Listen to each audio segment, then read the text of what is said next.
Bitcoin BIP-110 fork stalls at just 2 blocks. Since Saturday, a Bitcoin hard fork built around BIP-110 has produced only 2 blocks since Saturday, according to data cited by CoinDesk on August 11th. Over the same stretch, Bitcoin's main chain added roughly 300 blocks. The gap is the story. A fork survives on hashrate, and this one attracted almost none. Bitcoin traded at 64,127 as of August 11, 2026, down 1.4% on the day, with the wider market reading 38 on the Fear and Greed Index. The stalled fork has not moved that price, which is itself a signal. Markets are treating the split as a non-event. A chain that mines twice in 5 days, Bitcoin targets a new block every 10 minutes. 2 blocks across, roughly 5 days works out to 1 block every 2.5 days on the forked chain, thousands of times slower than intended. That happens when the hash rate securing a chain collapses to a rounding error. Difficulty on the fork was inherited from Bitcoin's main chain, but the miners were not, so blocks that should take minutes now take days. For anyone holding coins on the forked chain, the practical effect is a network that barely processes transactions. Confirmations that feel instant on Bitcoin can sit unconfirmed for days here. A chain producing 2 blocks in 5 days cannot clear a meaningful transaction backlog, and it cannot defend itself. Miners already said no. This is the second chapter of the same story. Earlier signaling data showed miners rejecting BIP-110 with near zero support, and the live fork is now confirming that vote with hashrate instead of a poll. Proposals that fail to win miner support do not fork the network in any durable way. They spin off a low-security chain that most of the ecosystem ignores. BIP-110 was pitched as a consensus change to Bitcoin's rules.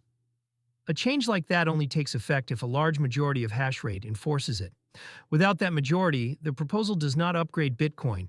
It creates a splinter chain that the 2 mined blocks now represent. The main chain kept running under the existing rules, indifferent to the split. The security math of a near-empty chain. A chain with almost no hash rate is cheap to attack. With so little mining power behind the fork, a single actor with modest hardware could outpace it, reorganize its history, and reverse transactions. That is the core danger of any minority fork. Low participation is not just slow, it is unsafe. Difficulty adjustment makes the picture worse before it makes it better. Bitcoin only recalculates mining difficulty every 2016 blocks. On a chain producing 2 blocks in 5 days, reaching that adjustment point would take years at the current rate. Until then, the fork stays stuck at inherited difficulty it cannot meet. Mining at a crawl the entire time.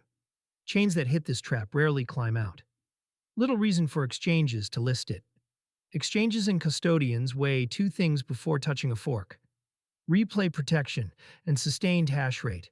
A chain producing 2 blocks in 5 days offers neither confidence nor liquidity, so listings, deposits, and any tradable market for the forked asset are unlikely to materialize.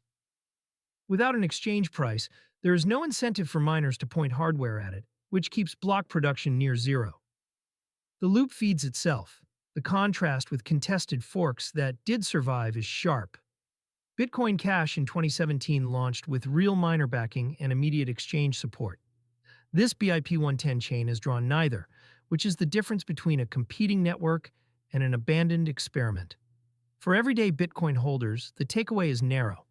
The main chain is unaffected, the coins in a standard self-custody wallet sit on the chain that kept producing blocks, and there's no action to take.